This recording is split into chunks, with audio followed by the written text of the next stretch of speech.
اولیاء کرام دائرہ بنا کر بیٹھے ہوئے ہیں، آسمانوں سے دروازہ کھلا، فرشتے پانی کا برتن لے کر آئے اور ایک ایک کر کے سب کے ہاتھ دھلوانے لگے۔ سارے اولیاء ہیں، مجھے بھی اس صف میں بیٹھنے کا موقع مل گیا۔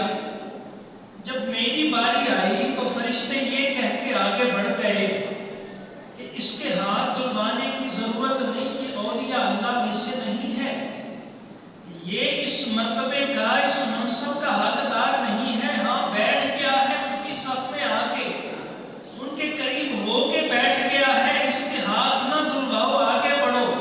کہتے میں نے اتنا سن کے حضور کی بارگاہ میں عرض کی، یا رسول اللہ ان کی بات بالکل ٹھیک ہے، میں اللہ کے ولیوں میں سے نہیں ہوں، کہاں ان کا مقام، کہاں میرا مقام، لیکن یا رسول اللہ میں آپ کو گواہ بنا کر کہتا ہوں، میں ان سب اولیاء سے محبت کرتا ہوں، میں ان سب سے پیار کرتا ہوں۔ تو سرکار نے فرشتوں کو واپس بلایا، فرمایا سب سے پہلے اس کے ہاتھ دھلواؤ، اگرچہ یہ اولیاء میں سے نہیں ہے لیکن اللہ کے نیک بندوں سے سچی محبت کرتا ہے، اللہ ایک نہ ایک دن اسے بھی اپنا ولی بنا لے گا۔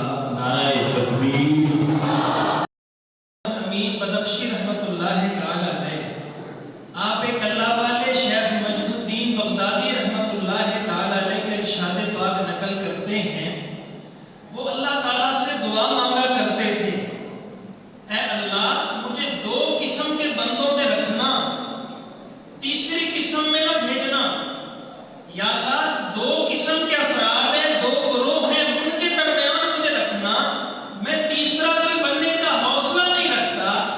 یا اللہ یا تو مجھے اپنا ولی بنا دے، یہ سعادت اگر میرے مقدر میں نہیں ہے تو مجھے اپنے نیک بندوں سے پیار کرنے والا بنا دے، بس اس کے علاوہ میں کچھ بھی بننے کا حوصلہ نہیں رکھتا ہوں۔ تو بندے کو نیک بننے کی کوشش کرنی چاہیے، لیکن ہم کہاں اور اللہ کے مقرر بندے کہاں؟ ہاں ہمارا شمار ان لوگوں میں ضرور ہونا چاہیے جو اللہ کے نیک بندوں سے پیار کرتے ہیں، جو اللہ کے نیک بندوں سے پیار کرتا ہے، یہی اللہ کے نیک بندے اسے رب کے قریب کر دیتے ہیں، مصطفیٰ کی بارگاہ میں پیش کر دیا کرتے ہیں۔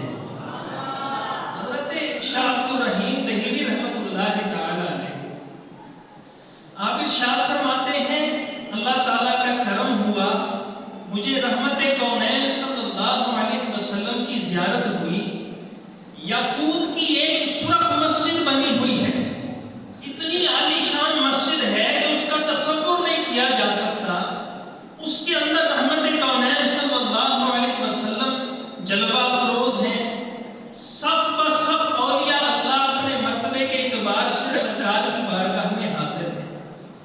میں مسجد میں داخل ہونے لگا تو میں نے دیکھا پیران پیر حضور شیخ عبد القادر جیلانی رحمت اللہ تعالی علیہ اور شاہ نقشبند حضرت خواجہ بہاؤالدین نقشبند رحمت اللہ علیہ دروازے پر کھڑے ہیں۔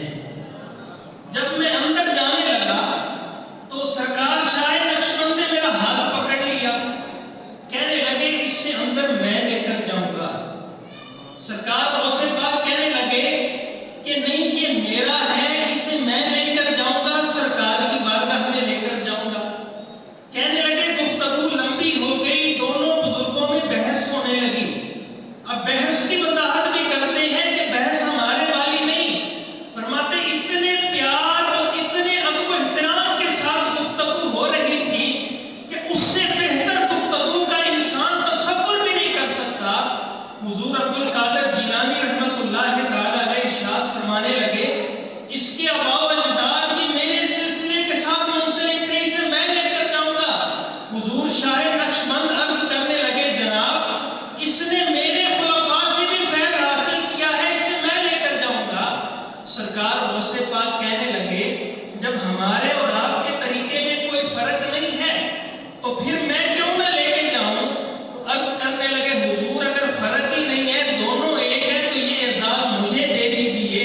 فرمایا کوئی بات نہیں، اسے آپ ضرور لے کر جائیں، لیکن عبد القادر جیلانی کا فیض بھی اسے ضرور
مانگوں گا، دوسرے سے پوچھنے لگے، تیسرے سے پوچھنے لگے، کسی نے کہا میں تلاوت قرآن پاک مانگوں گا، میں اللہ کا قرب مانگوں گا، میں درود پاک کی کثرت مانگوں گا، میں کھلا رزق مانگوں گا۔